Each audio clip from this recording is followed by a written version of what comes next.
Hola, ¿cómo están? Bienvenidos a La Sobremesa, a una conversación donde profundizamos en el sermón que fue predicado el domingo anterior en la Iglesia Presbiteriana Jesús. Y como siempre me acompaña Dina. ¿Cómo estás, Dina? Muy bien, pastor, estamos muy contentos de estar nuevamente aquí grabando este episodio nuevamente y poder platicar de lo que pues usted predicó en el sermón este domingo y contestar preguntas que los hermanos pues nos han mandado para poder profundizar en capítulo 15 de Primera de Corintios, que ya estamos aquí en el capítulo 15. Así es. Bueno, tal vez debí haber dicho, no me acompaña Dina, más bien yo acompaño a Dina aquí. No, es al revés.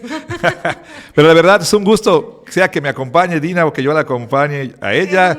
Es un gusto que nos acompañen ustedes, que estén sentados aquí a la mesa con nosotros. Por eso es que les pedimos que, si es posible, pues vean cada episodio. Yo sé que muchos quizá prefieran pues el audio nada más y está bien, pero bueno, si nos ven a lo mejor así de esa manera nos sentimos un poquito más más cerca, ¿no? Bueno, ya viene el día cuando así como, bueno, esto no va, mucha gente no lo va a entender, pero así como en el concilio Jedi ahí en Star Wars, algunos están ausentes físicamente, pero como un holograma ahí sentados, entonces a lo mejor algún día así van a estar aquellos que nos ven. Pero mientras llega ese día, por favor, siéntese ahí con un cafecito o siga usted con sus tareas del día a día, a veces esté lavando los platos, lavando la ropa, esté arreglando la casa. Bueno, póngase los AirPods, póngase ahí los audífonos y acompáñenos en estos siguientes minutos donde pues espero tengamos una muy, muy edificante conversación.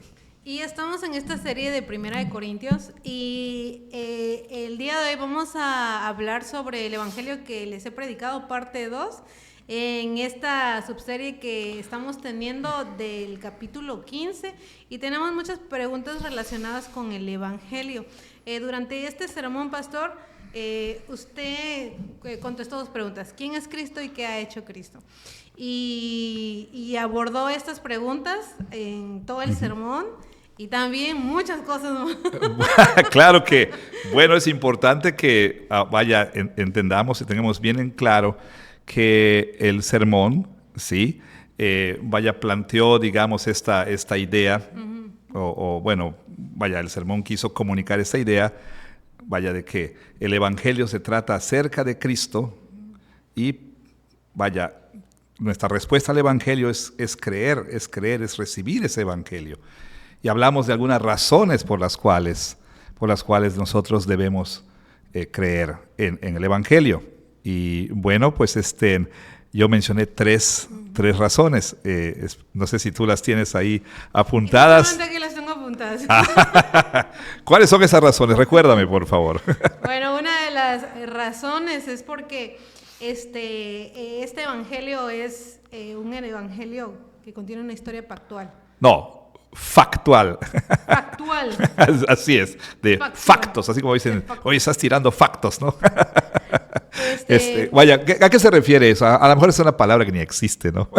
Pero bueno, lo que quiere decir es que el Evangelio no es una fábula, no es una leyenda. El Evangelio, por supuesto, habla de hechos que realmente sucedieron en la historia.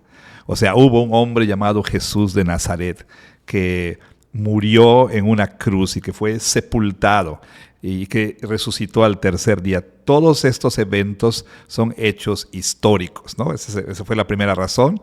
Podemos nosotros confiar en el Evangelio porque no estamos hablando aquí de una fantasía, una leyenda. O sea, puedes tú depositar toda tu vida, toda tu confianza en el Evangelio porque es una historia verídica, ¿sí? Uh-huh. Son hechos que ocurrieron, son hechos históricos. Y el registro de esos hechos, la historiografía, pues, también es verdadera, ¿no? Por eso, primera razón por la que podemos creer. Y esto es importante porque vivimos en una cultura donde no cree en este Evangelio, sino, pues, piensa que esto ha sido un mito, un cuento, y es algo que, pues, nos ha tenido engañados a muchas personas y que realmente Jesús nunca existió. Entonces, es importante porque es verdad, es veraz, es un mensaje verdadero y es el mensaje más importante, como Pablo nos menciona, pero a la vez es un mensaje divino, tiene un diseño divino. Ajá, tiene un diseño divino, exactamente. Ajá. Es decir, que todo sucedió conforme a las Escrituras, uh-huh. ¿Verdad? Y la palabra es la que da fe de que esto es veraz. Y en tercer lugar, bueno, dijimos también que tiene una importancia personal, una significancia o importancia, un significado personal. O sea, el Evangelio, pues si bien no es acerca de nosotros, pero también el Evangelio nos dice a quiénes somos, ¿verdad? Verdaderamente, nos habla de nuestra condición, nos dice que somos pecadores y nos dice, por supuesto, que necesitamos a un Salvador y ese Salvador es Jesús.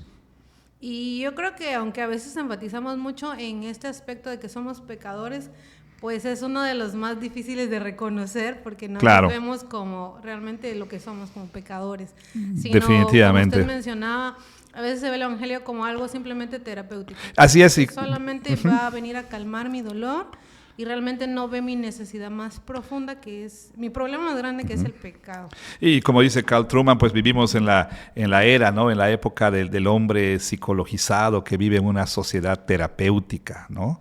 Y precisamente, la palabra del día en la cultura en la que vivimos es la palabra trauma, ¿no? Inclusive conversaba con alguien que me decía que aún en la comunidad de los psicólogos ya empiezan a estar cansados de la palabra trauma, ¿no? Porque todo es trauma. Todo es trauma. O sea, siempre yo soy la víctima, ¿verdad? Y aunque no me malentiendan, por supuesto que hay trauma real, pero ahorita todo se justifica es que experimenté trauma, ¿no? Ahora, el trauma ahorita puede ser cosas tan, pues, digamos, tan cotidianas en otros tiempos, como que perdimos el partido, no, me causó trauma, ¿no?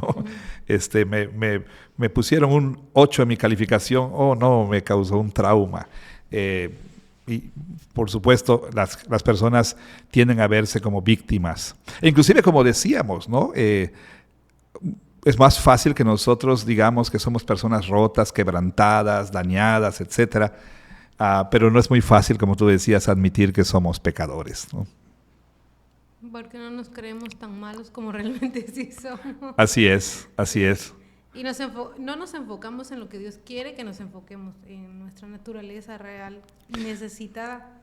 Es que lo que pasa es que cuando hablamos de nosotros como gente quebrantada, rota, que sí es cierto, el pecado nos ha quebrantado, nos ha roto, pues, ha vandalizado, la imagen de Dios, el pecado ha causado estragos, etcétera, y nada funciona como debiera funcionar. Bueno, eso es cierto, pero en primerísimo lugar, déjame decirlo de otra manera, ese no es nuestro problema principal. Eso es una consecuencia de nuestro problema principal. Nuestro principal problema es que nosotros hemos ofendido a un Dios santo, ¿sí? Nos hemos rebelado en su contra. De hecho, ni siquiera diríamos que el ser pecadores es nuestro más grande problema, porque si fuéramos pecadores, pero no existiera un Dios santo y justo, entonces no tendríamos problemas. Pero el gran problema es que hemos ofendido a este Dios que nos creó para su gloria. Nos rebelamos en su contra, le hemos menospreciado, le hemos hecho a un lado, ¿no? Como dice el apóstol Pablo en su carta a los Romanos, ni siquiera le hemos dado gracias, ¿no? En fin, el gran problema es precisamente ese, que nosotros hemos cometido pecado en contra de un Dios justo y santo.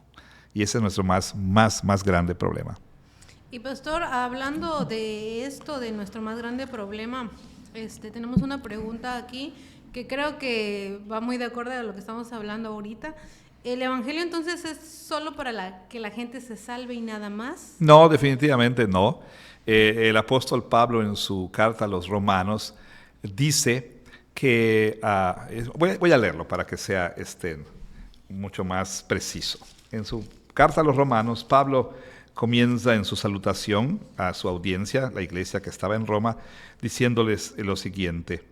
Versículo 8 del capítulo 1. Primeramente doy gracias a mi Dios mediante Jesucristo con respecto a todos ustedes, de que su fe se divulga por todo el mundo. O sea, Pablo está dando gracias a Dios porque a quienes les escribe esta carta, pues tenían un testimonio de ser cristianos, ¿sí? De ser creyentes. Y sin embargo, en el capítulo 1, en el versículo 15, Pablo dice: así que en cuanto a mí, pronto estoy a anunciarles el evangelio también a ustedes que están en Roma.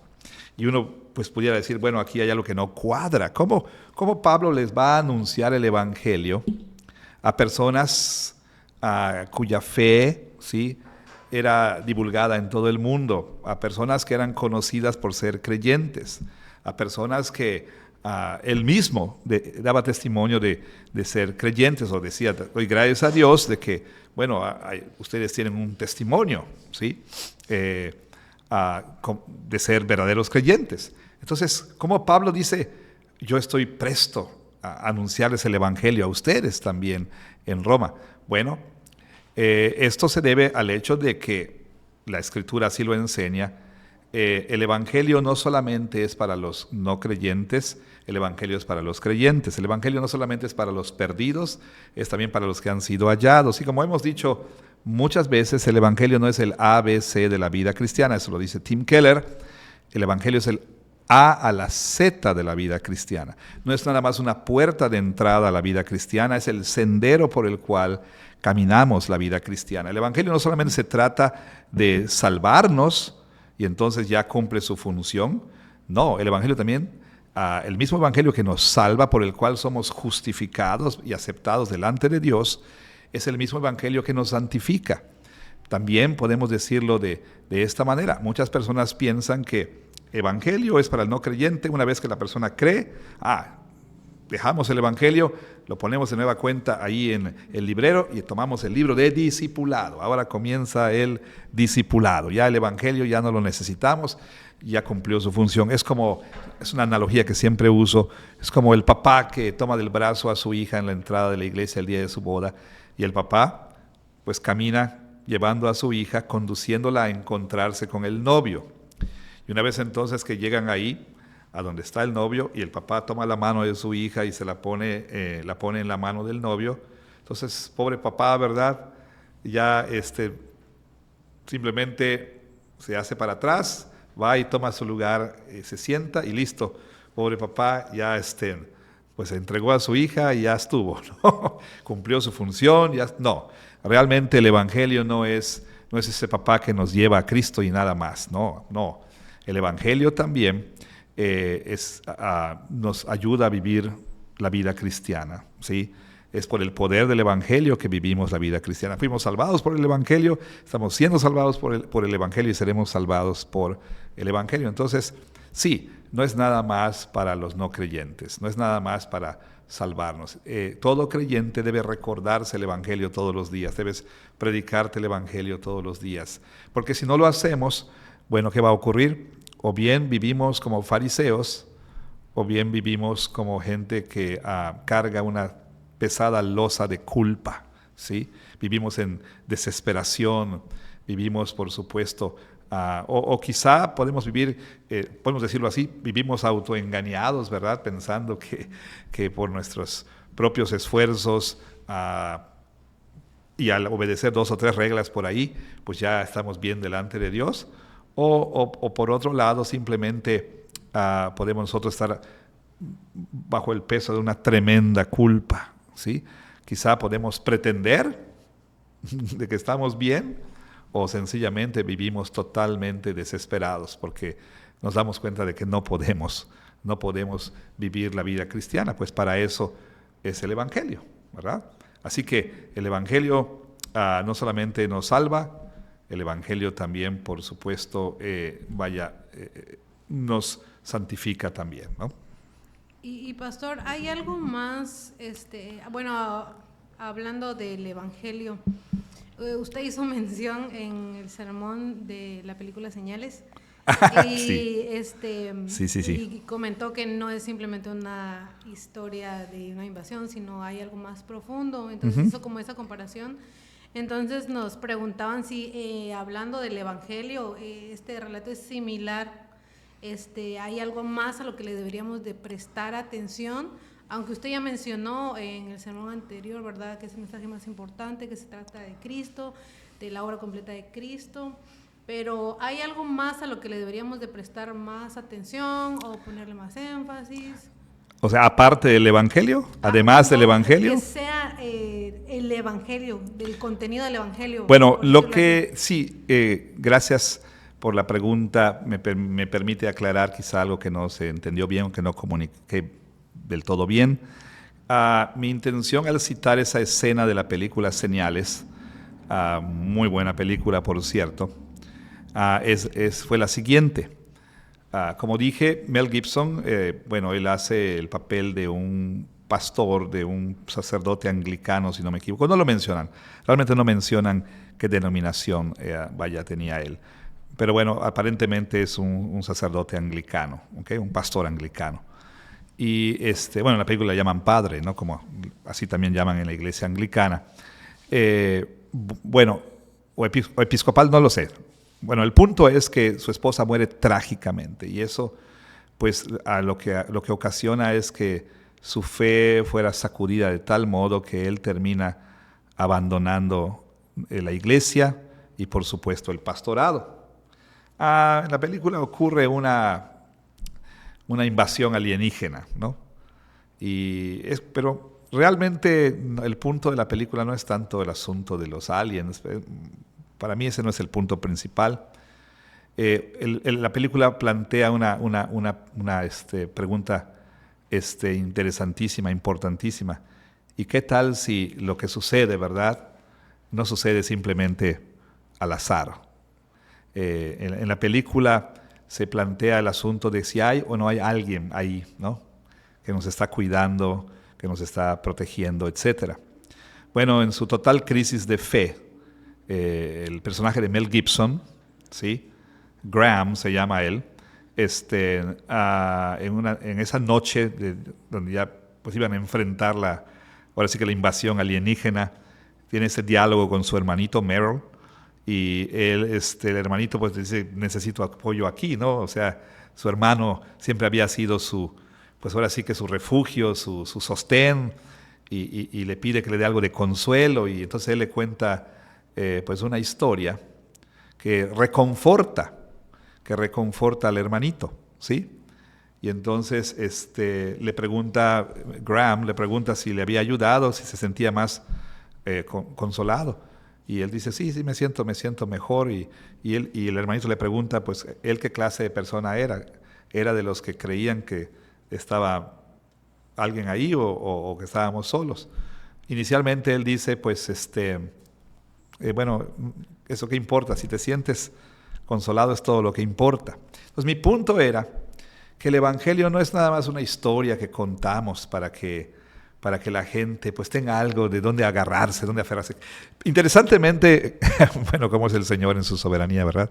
Venía para acá en uno de estos autos de alquiler, bueno, un Didi pues, como decimos, ¿verdad? Y noté que el conductor estaba escuchando una estación cristiana y entonces pues eso me sirvió para entablar una conversación y le pregunté, es la estación cristiana, sí, ¿y cómo se llama? Bueno, la verdad no lo sé, yo nada más la pongo, él mismo me dijo, yo nada más pongo esto cuando me siento triste, me siento deprimido, ansioso, etcétera. Y eso pues dio pie a una conversación y sin embargo él decía, pues cuando empiezan ya los padres, los pastores a hablar, yo le cambio, ¿no?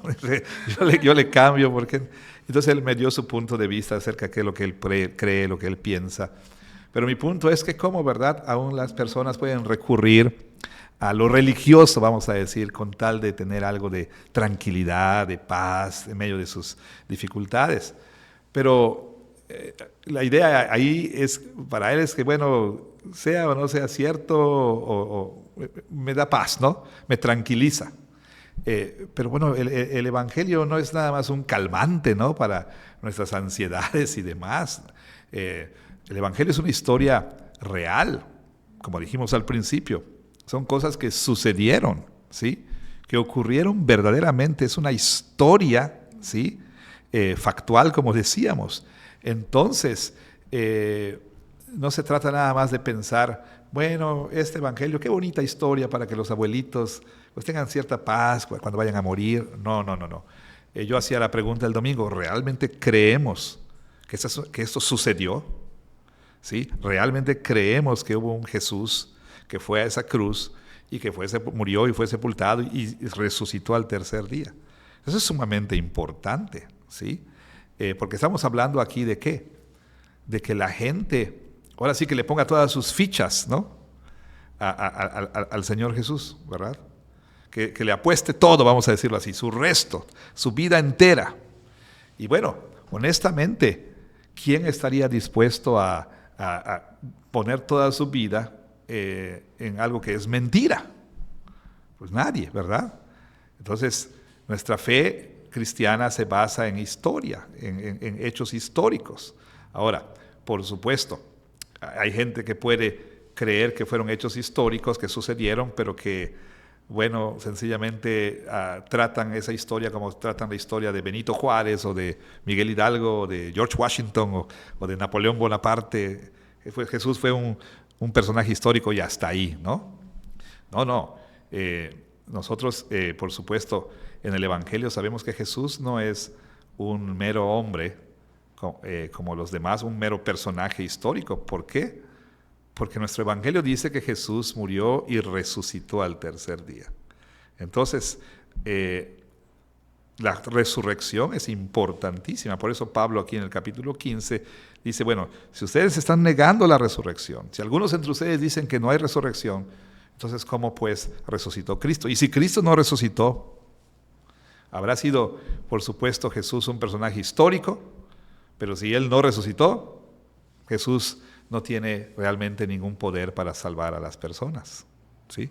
Ahora, ya sé que ya me extendí aquí con esta respuesta, pero la pregunta es si hay algo más que debe enfatizarse, ¿eso es? ¿Como qué en particular? ¿Alguna se especifica? Como que hay algo en el mismo mensaje a lo que le debemos de prestar suma atención o más atención. Bueno, el Evangelio es como esta mesa. El Evangelio es una mesa que tiene 4 patas. Sí tiene 4, ¿verdad? Sí, 4. Sí. O pensemos, el Evangelio es como esta silla que tiene 4 patas. Bueno, si una de ellas falta, lo que se pone sobre la mesa probablemente no puede sostenerse, o quizá la silla no nos puede sostener. Con esto quiero decir que el Evangelio tiene 4 elementos esenciales. Es un mensaje acerca de Dios. Es un mensaje acerca del hombre, es un mensaje acerca de Cristo y es un mensaje acerca de una respuesta de arrepentimiento y fe, ¿sí? En una presentación del Evangelio, esos 4 elementos deben estar presentes. Ahora, por supuesto que todo depende si, como en mi caso, yo estoy hablando con el conductor del auto ¿cómo le llaman a esto? No taxis, les llaman servicio de, como le llamen, pues, un Didi o Uber o lo que sea, ¿no? InDrive o lo que sea, pero bueno, yo tenía tiempo limitado, ¿verdad?, para tratar de presentar el Evangelio. Entonces, en ese sentido, todos deberíamos estar familiarizados con el Evangelio, tener el Evangelio en una cascarita de nuez, ¿sí? Presentaciones rápidas del Evangelio, que incluyan estos 4 elementos. Para esos encuentros casuales ahí con alguien ahí en el camión o en otro transporte público o en la fila de las tortillas o lo que sea, ¿no? Tendríamos nosotros que tener algún resumen del Evangelio listo para usar. Ahora, si esto es una conversación con un amigo, un compañero de trabajo, es una relación que tenemos y poco a poco se ha interesado la persona en el Evangelio, pues no quiere decir que necesariamente lo tengo que decir todo el mismo día. Pero sea cual sea el caso, una presentación del Evangelio a largo plazo o así rápida, tiene que tener estos 4 elementos. Si uno de ellos falta, no es el Evangelio. O sea, el Evangelio es un mensaje, como ya hemos dicho, es un mensaje, es un contenido que debe comunicarse, que nos habla acerca de un Dios, ¿sí? Que provee salvación a un hombre que desesperadamente requiere esa salvación, a través de Cristo que asegura esa salvación y a través de una respuesta que recibe esa salvación, ¿sí?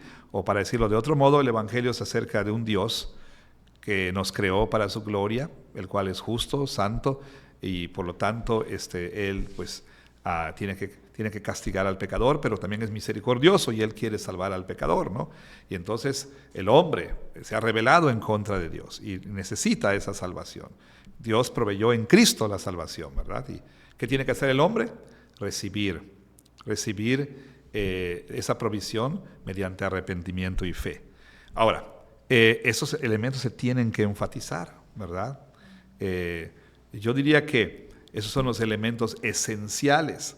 O sea, ciertamente el Evangelio es, por supuesto, vastísimo. Y cada uno de estos 4 esenciales pudieran, desempacarse. ¿Quién es Dios? ¿Verdad? Comenzando con quién es Dios. Y podemos hablar un montón acerca de quién es Dios. Luego, el hombre. ¡Boom! ¿Verdad? Realmente, si tenemos el tiempo, tenemos la oportunidad, el Evangelio tiene que seguir siendo desempacado poco a poco, como dice J.I. Packer, analizarlo, reducirlo a sus partes y explicarlo extensamente. Pero si tengo un tiempo limitado, pues tengo yo que tener estas 4 partes bien claras y comunicarlas en una manera muy resumida, ¿no? No sé si es lo que preguntaron, pero bueno, sí. Espero que ayude. No, sí, y pastor, hablando de qué parte tiene el testimonio personal a la hora de que presentamos el Evangelio, compartimos el Evangelio, ¿es mejor darlo, no darlo, omitirlo? Y nos puede dar ejemplos de maneras prácticas de cómo compartir el Evangelio y usar nuestro testimonio, pero que no llegue a ser piedra de tropiezo. Claro. O que en lugar de que nos enfoquemos solamente en mi testimonio, pues no olvidemos también el Evangelio. Claro. Y viceversa. Sí, es muy importante que entendamos que el testimonio personal, es decir, el relato de cómo nosotros llegamos a conocer a Cristo como nuestro Señor, como nuestro Salvador, ese relato es parte de una presentación del Evangelio, pero no es igual a presentar el Evangelio. Que yo te diga, a ver, Dina, fíjate que un día, como de hecho a mí no me dio oportunidad porque pues ya el viaje se redujo, pero la persona hablaba acerca de cómo como que Dios nos pone situaciones para que nosotros podamos reinventarnos y cambiarnos. Y yo entonces empecé a introducir pues una mini versión de mi testimonio diciendo, bueno, la verdad es que yo le entiendo lo que dice, pero yo también muchas veces quise cambiarme a mí mismo y nunca pude, pero no es sino hasta que yo conocí a Jesucristo como mi Señor y es que yo realmente pude empezar a cambiar. Esto que yo dije en forma muy resumida, pues podría considerarse como mi testimonio, ¿no? Pero eso no es igual a presentar el Evangelio. ¿Por qué? Una vez más, el Evangelio es un contenido que hemos recibido, ¿sí? Y que tiene esos 4 elementos esenciales. Y esos tienen que ser presentados. Ahora, ¿de qué sirve el testimonio? Bueno, el testimonio personal pues viene a ilustrar, ¿sí? Cómo este Evangelio tiene poder para cambiar a las personas, ¿no? Entonces, la pregunta es, ¿se debe o no se debe? Claro, por supuesto. Pero nunca pensar que porque yo ya conté mi testimonio, yo ya presenté el Evangelio. No. Entonces, uno quizá puede comenzar su presentación, ¿verdad?, del Evangelio con su testimonio. Como el apóstol Pablo aquí en el libro de los Hechos. Él cuenta su historia cuando fue llevado ante el rey Agripa, ¿sí? Pablo en el capítulo 27, a ver, aquí estamos. No, antes, perdón. En el capítulo 26, Pablo es llevado ante el rey Agripa y entonces él comienza hablando de su vida anterior, de cómo él perseguía a la iglesia, luego relata su conversión.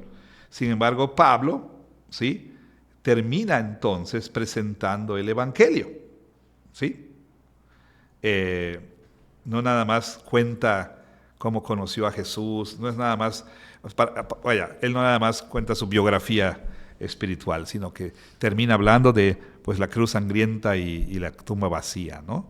Entonces podemos iniciar haz cuenta que empezamos una conversación y de pronto de manera pues bastante amigable puedo contar mi historia, ¿verdad? Permíteme contarte mi historia y Y entonces, después de eso, bueno, ¿qué fue lo que cambió mi vida? Fue el creer este mensaje, ¿sí? Acerca de Jesús. Y en este mensaje, ¿no? O bueno, quizá la persona te habla de su creencia, dice, bueno, gracias por contarme qué crees tú, permíteme decirte qué es lo que yo creo, ¿no? Y de hecho, después de que hablas del Evangelio, puedes decir algo así como, de hecho, hubo un tiempo que yo no creía este mensaje, pero no fue sino hasta que entonces puedes contar tu testimonio. Y de la misma manera, al final, ¿no? Que yo recibí este testimonio, ¿verdad? Este Evangelio, pues te invito a que tú también lo hagas, ¿verdad?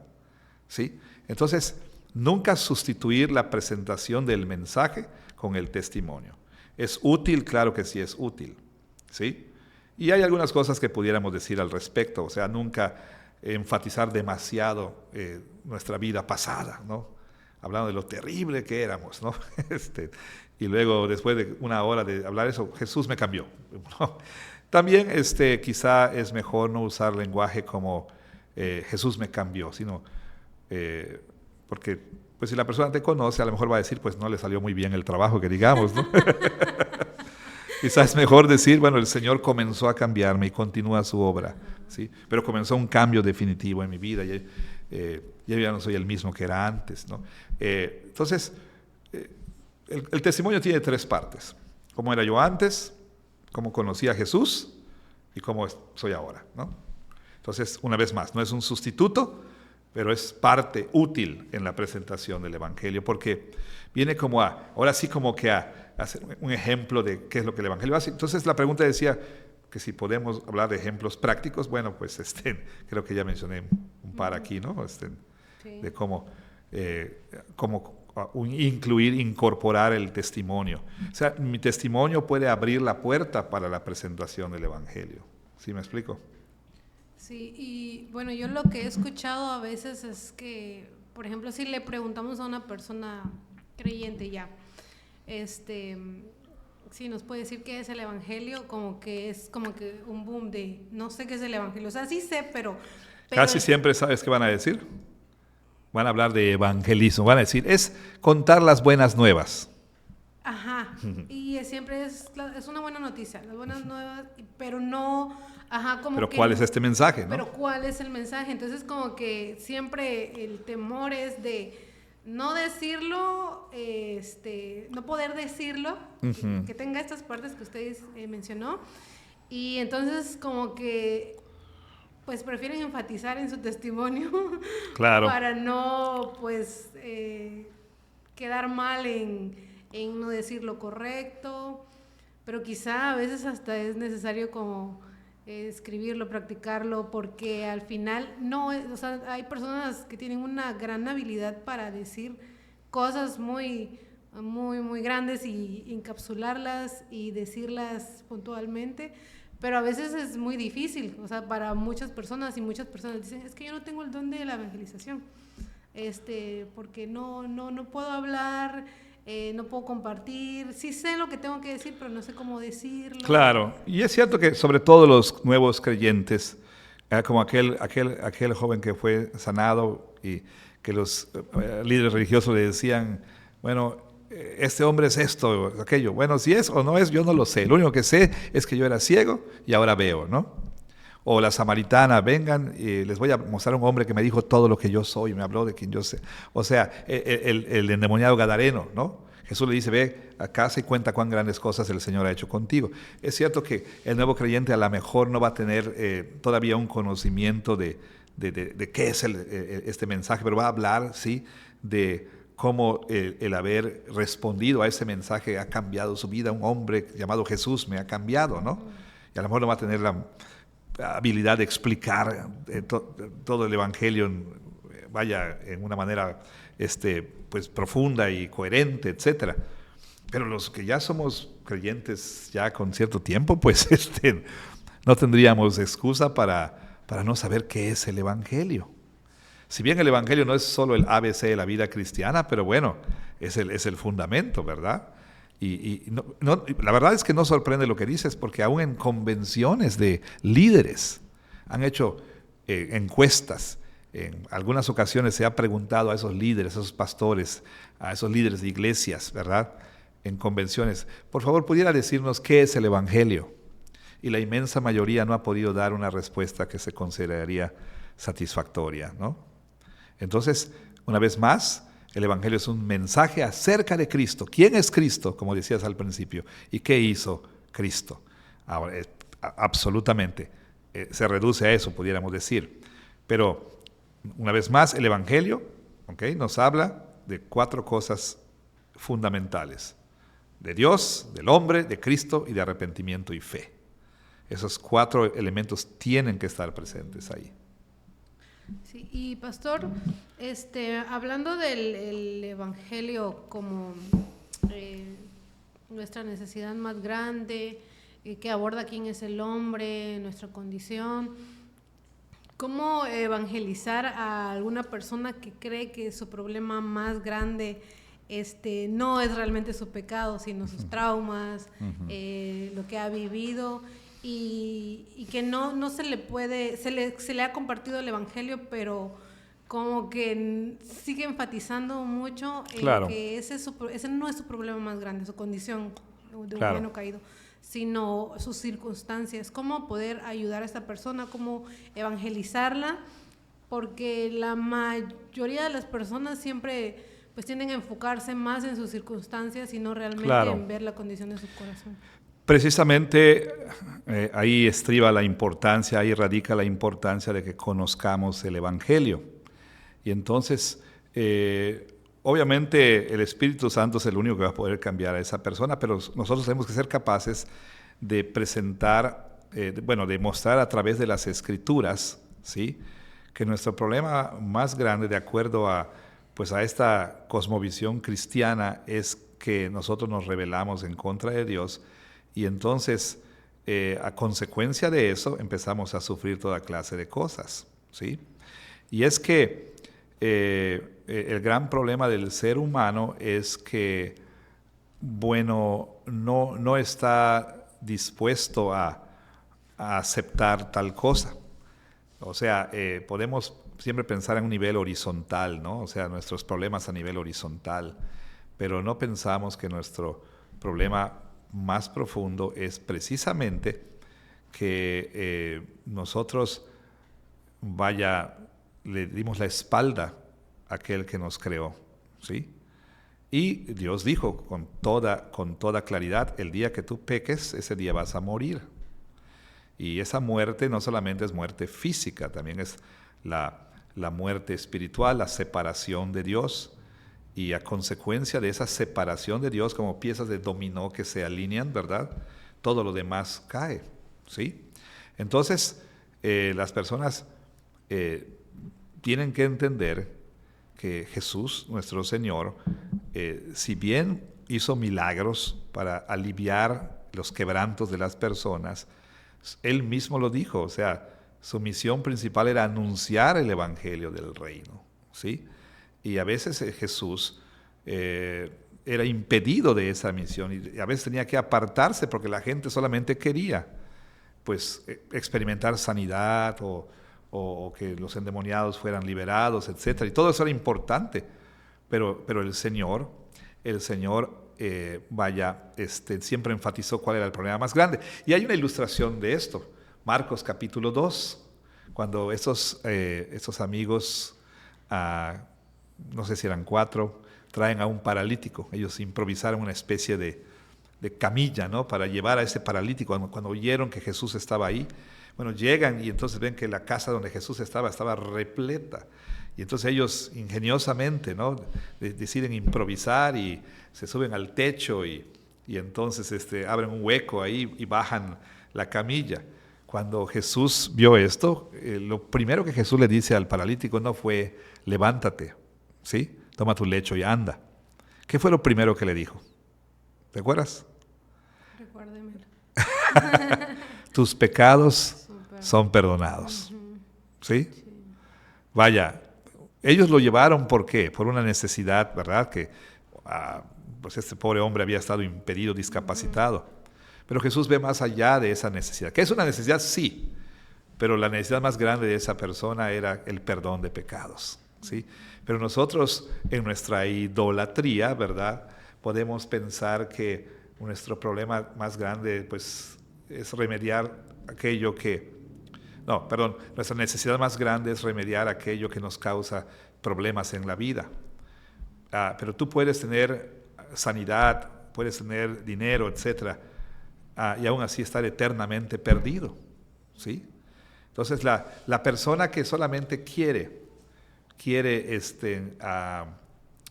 los beneficios de Dios, pero no a Dios mismo, pues está mostrando precisamente esa rebeldía del ser humano.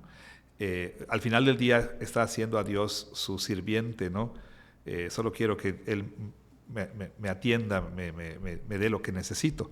Quizá, como decíamos hace un par de domingos, un buen pasaje para hablar de esto es Juan 6, cuando Jesús le dice a la multitud que ya no habría pan. Vaya que si ellos querían pan, Él era el verdadero pan, ¿sí? Entonces, habría que confrontar a la persona con eso. ¿Qué es lo que realmente quieres? ¿Sí? Porque al final del día en el Evangelio lo que el Señor ofrece es a Él mismo. Él se ofrece a ti, ¿sí? Tú fuiste creado para Él, ¿sí?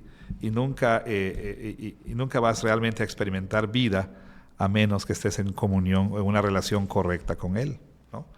Entonces, hay un buen lugar para hablar acerca de esto. Juan 6. Gracias, pastor. Sí, porque al final, pues siempre tendemos a enfocarnos en lo que no es tan importante y al final nuestro problema más grande es nuestro pecado, nuestra necesidad de Cristo y de un Salvador. Y pastor, ¿cómo entonces luciría o cómo se vive el Evangelio en la vida diaria? ¿Nos podría dar formas prácticas de cómo luce, cómo se vive el Evangelio cuando ya hemos recibido este mensaje? ¿Qué áreas de nuestra vida afecta? ¿Qué es lo que cambia? Claro. Bueno, el Evangelio lo transforma todo. Hay un libro muy bueno, por cierto, recomendado para señoritas, para adolescentes. Es un libro que en su momento fue escrito por una adolescente para adolescentes. Y el título es El Evangelio lo cambia todo, ¿sí? El Evangelio, por supuesto, es vamos a decirlo así, el remedio, quizás no la mejor palabra, ¿sí? Para todo lo que el pecado ha afectado en nuestra vida, ¿sí? Y el Evangelio debe cambiar todas las áreas de nuestra vida, ¿sí? Nuestro intelecto, nuestros afectos, nuestra voluntad, debe cambiar nuestros pensamientos, debe cambiar nuestras conductas, debe cambiar nuestros sentimientos, debe cambiar nuestras imaginaciones, todo, ¿no? Todo. El Evangelio debe afectar afectar en el buen sentido, cómo vamos a la escuela, cómo trabajamos, cómo nos relacionamos, cómo manejamos nuestro dinero, nuestra sexualidad, absolutamente todo, ¿no? ¿Por qué? Bueno, dice el apóstol Pablo en 2 Corintios 5:17, si alguno está en Cristo es una nueva creación. No nada más una nueva criatura, es una nueva creación. Las cosas viejas pasaron, he aquí todas son hechas nuevas. Ahora, no debemos entender este versículo en términos meramente de la salvación personal o de la aplicación de la salvación a nuestra vida personal. O sea, no debemos pensar que Pablo está hablando nada más de que somos nuevas criaturas, nacemos de nuevo, tenemos una nueva vida y Cristo cambia nuestro pasado, etc. Todo eso es cierto, pero Pablo está hablando en términos de historia de la redención, ¿sí? Está hablando de esas dos grandes eras, ¿sí? La vieja era, la nueva era, o la vieja creación, la nueva creación, ¿sí? Este siglo, el siglo venidero. Bueno, hoy precisamente hablaba de esto en un estudio bíblico. Los israelitas pensaban que esta vieja creación de pecado, de miseria, de sufrimiento, de derrota para el pueblo de Dios, etcétera, llegaría a su fin con la venida del Mesías prometido, quien acabaría con todo esto y traería una nueva era de restauración gloriosa para el pueblo de Dios, ¿no? Entonces, esta era terminaría y empezaría esta otra era, ¿no? Bueno, Cristo vino y efectivamente los escritores del Nuevo Testamento dicen, Él es el Mesías, ¿sí? Pero ¿qué pasó? Que la vieja era no terminó y la nueva era no comenzó, pero no vino en su plenitud. Y entonces tienen que hacer un ajuste, como una especie de traslape, ¿no? Se montan, se empalman estas dos eras. Nosotros los cristianos, en virtud de nuestra unión con Cristo, ya somos parte de esa nueva creación. El Señor vino ya a restaurar todas las cosas y ha comenzado esa restauración, ¿sí? Y su resurrección en particular es el primer día de esa nueva creación.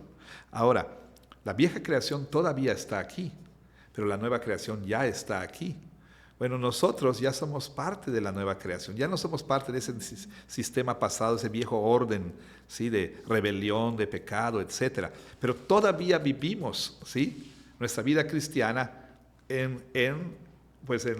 sin ser parte de la vieja era, ¿verdad? Pero estamos en este mundo todavía, ¿sí?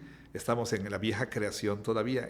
¿En qué sentido? En que todavía, bueno, luchamos con los restos del pecado que hay en nosotros. Vivimos en un mundo donde las cosas no son como deben ser.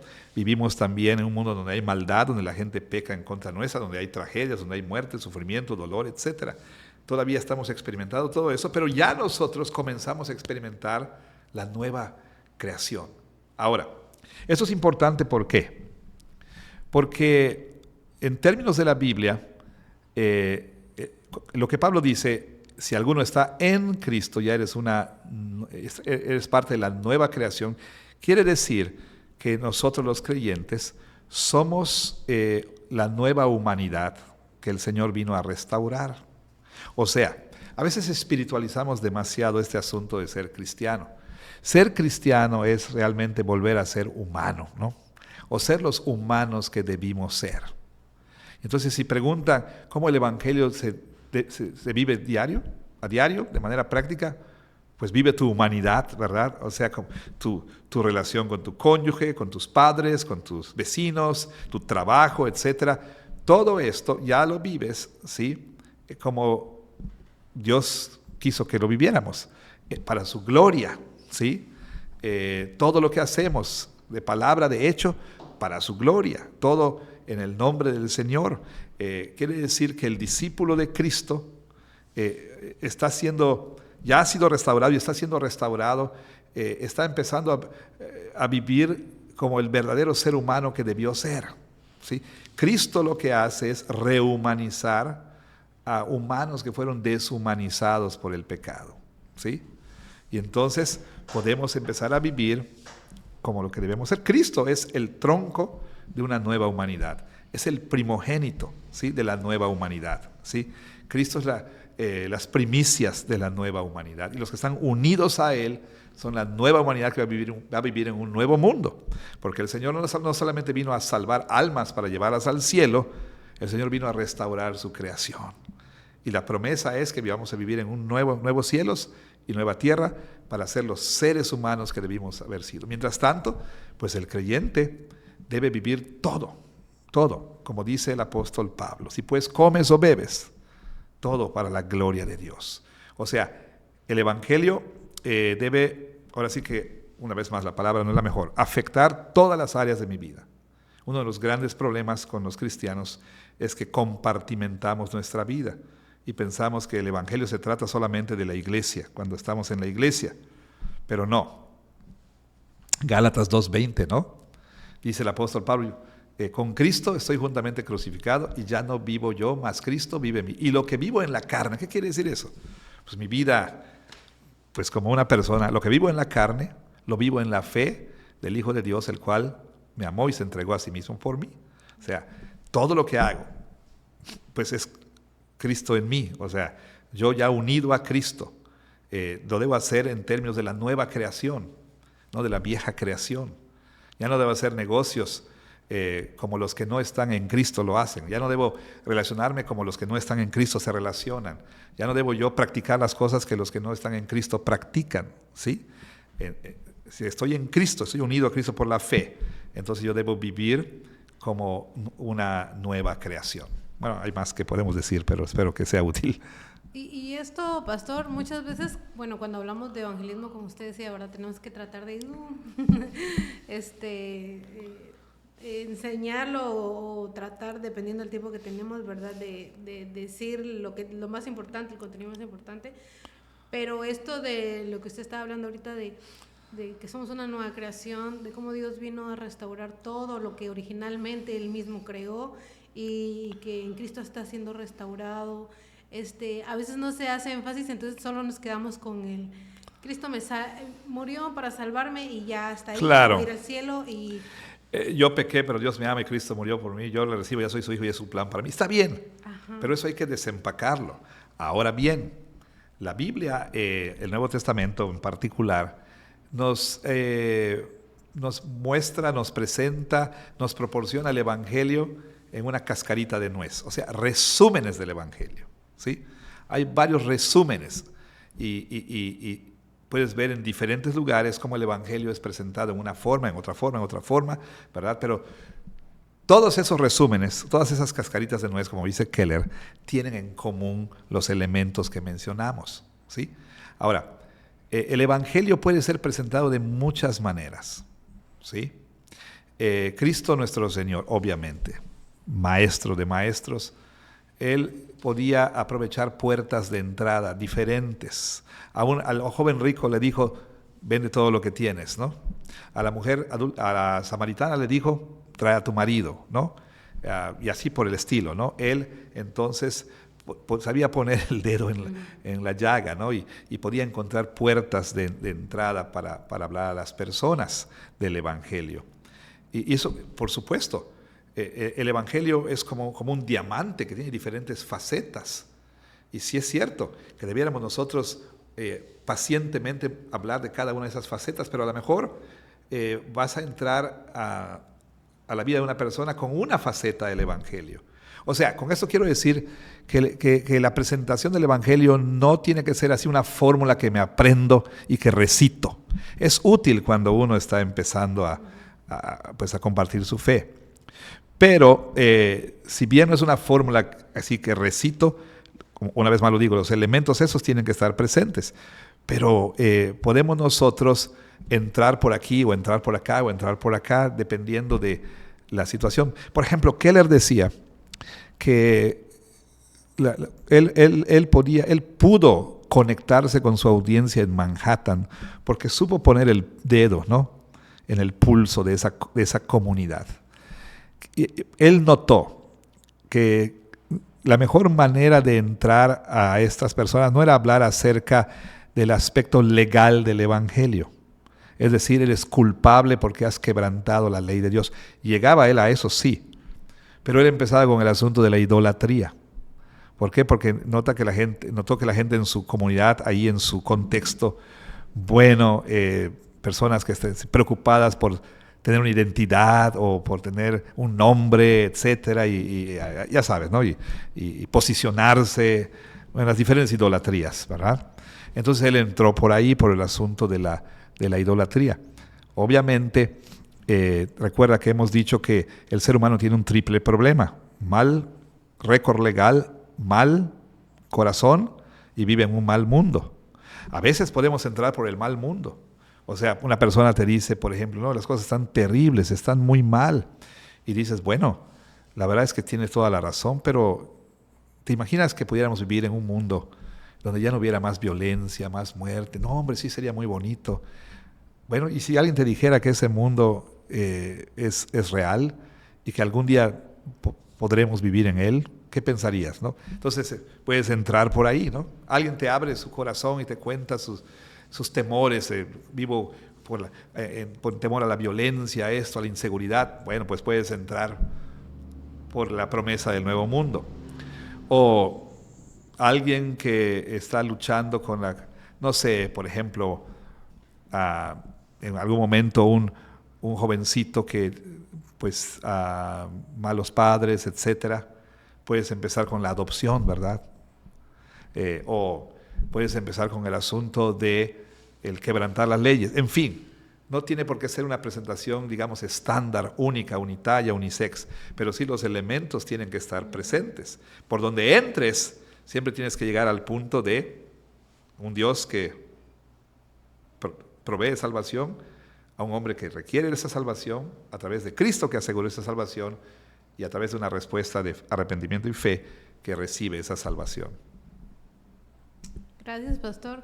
Creo que esto nos ha ayudado mucho cuando pensamos en evangelización. Claro. Porque pues necesitamos tener estos elementos y aunque gracias a Dios tenemos pues la palabra del Señor, pues necesitamos a veces organizar todas esas ideas para poder compartir ese mensaje que es el mensaje más importante y no irnos al extremo de decir mejor voy a compartir mi testimonio porque no sé cómo hablar de este mensaje de la palabra. Y ya para terminar, pastor, una pregunta. Usted contó una anécdota en el sermón de algo que vieron 20 hermanos. Entonces la pregunta es, ¿qué vieron? Bueno, para aquellos que nos ven y no saben de qué estamos hablando aquí, fue una ilustración para lo que Pablo dice ahí en 1 Corintios 15, acerca de que a Cristo Jesús lo vieron más de 500 personas a la vez, ¿no? Y yo contaba esa historia para reforzar, más bien para hablar de que si nada más una persona hubiera dicho, vi al Señor resucitado, bueno, 2 o 3, pero 500 personas a la vez, pues eso como que le da más fuerza, ¿no? al testimonio. Y conté una experiencia ahí que vivimos algunas personas en un retiro. Éramos, no sé, 20, no sé cuántos éramos, pero bueno, decidimos tomar un paseo ahí por la playa en la noche y vimos algo que de veras realmente todos nos quedamos con, ¿lo viste? ¿Lo viste? ¿Tú lo viste? ¿De verdad lo viste? ¿Sí lo viste? Y yo puedo decir que sí lo creo, porque no solo yo lo vi, ¿no? Sino varias personas. Y entonces eso que vimos, no solamente nosotros lo vimos, sino también, después más adelante una persona puso una foto ahí en Facebook. ¿Alguien sabe qué es esto? Oye, mira lo que vimos, ¿no? Y entonces como que adquirió más fuerza y entonces quedamos muy extrañados. Y pues eso que vimos realmente pues fue muy nadie hubiera dado crédito a lo que vimos, sinceramente. Pero lo vimos, sí lo vimos. Yo lo vi, inclusive nuestro productor aquí también lo vio, o sea, varios vimos todo esto. Pero eso es para otra ocasión. Hemos llegado aquí al final de nuestra sobremesa. Bueno, vayan a buscarlo en Facebook. ¿En qué fecha para que nosotros? Hemos llegado al final de nuestra sobremesa y estamos muy contentos de haber hablado de este tema. Bueno, no, miren, vimos no sabemos qué fue, un ave, quién sabe qué, una forma extraña, cuando se posó sobre una parte, parecía una gárgola realmente, ¿no? O sea, fue muy así, hasta cierto punto como que espantoso, ¿no? Pero bueno,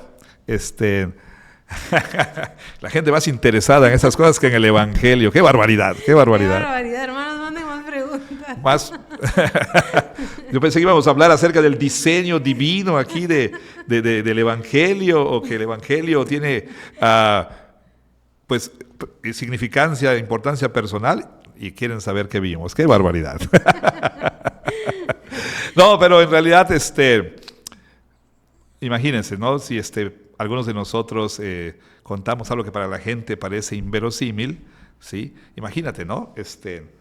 Hablar de la resurrección del Señor, pues a la gente obviamente le parece algo increíble, pero hay suficiente evidencia. De hecho, Pablo les dijo, la razón de mencionar es eso, cuando él dice algunos de ellos viven todavía, vayan y pregúntenles, eso no lo inventé.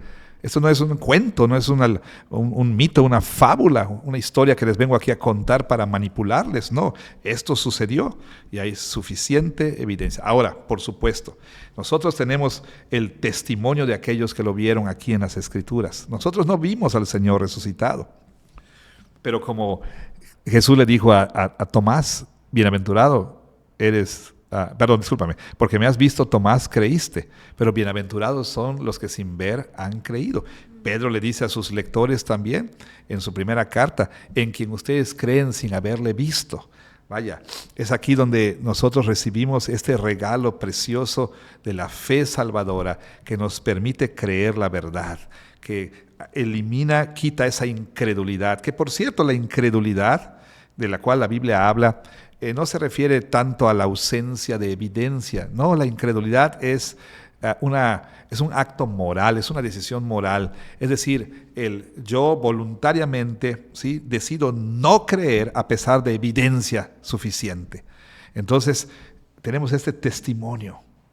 Ahora, el testimonio es ciertísimo, verosímil, o sea, creíble, es un testimonio firme.